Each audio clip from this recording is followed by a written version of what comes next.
जीरे झरवरियो पावे डूबया छोरा गरबोराम के जाने जीरे झरवरियो पावे डूबया छोरा गरबोराम के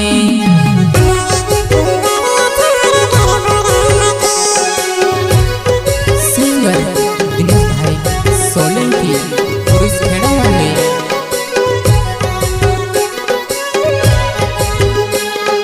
दुर्गा देवी रे झरवरियो पावे डूबया छोरा गरबोराम के दुर्गा देवी रे झरवरियो पावे डूबया छोरा गरबोराम के डूबया छोरा गरबोराम के डूबया छोरा गरबोराम के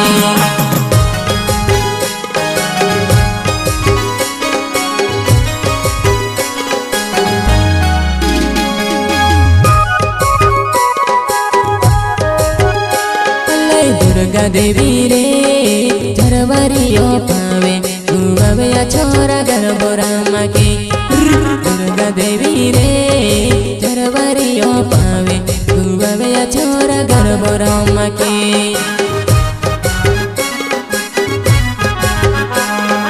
वड़े वड़ी से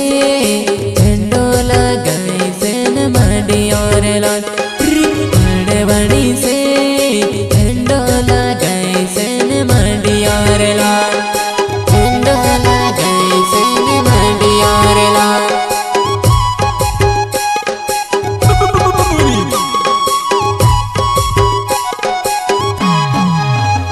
अल्लाह माता फेणाई रे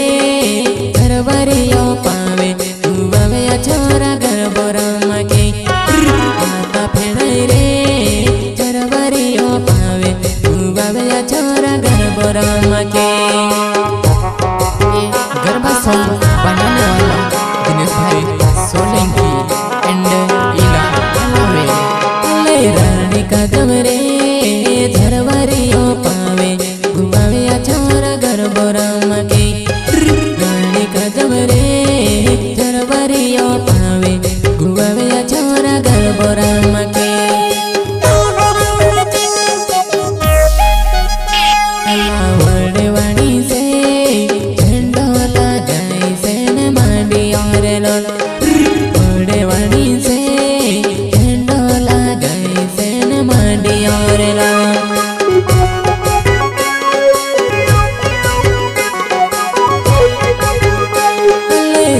पटारे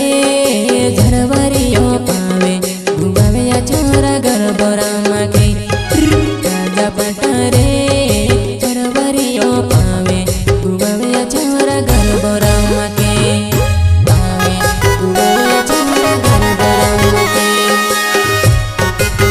21 तारीख बुधवार नवरे कुंदरी मारा Indonesia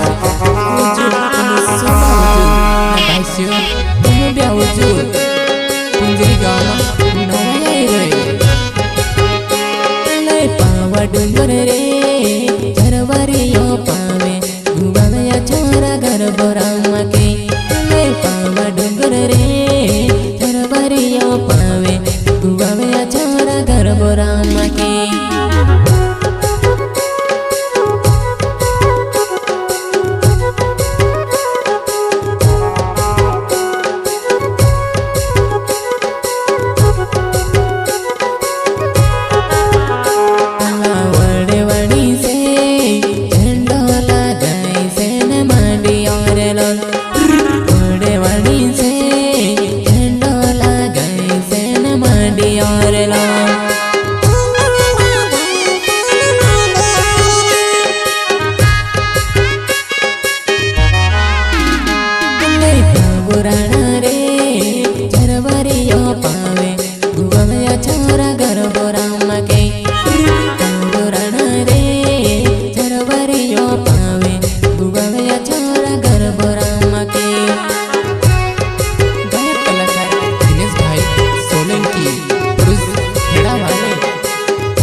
विधवा कुंवर रे झरवरियो पावे गुवावे छोरा गरबोरामा के विधवा कुंवर रे झरवरियो पावे गुवावे छोरा गरबोरामा के गुवावे छोरा गरबोरामा के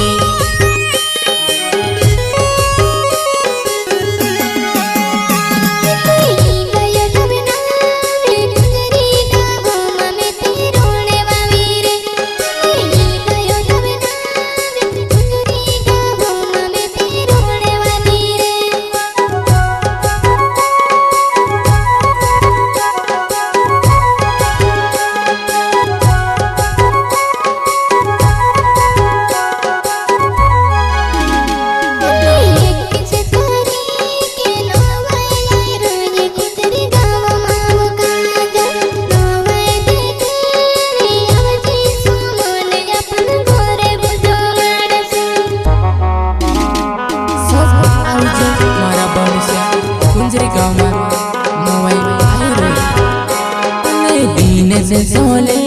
की नावे चेरे मारो पुर से खड़ा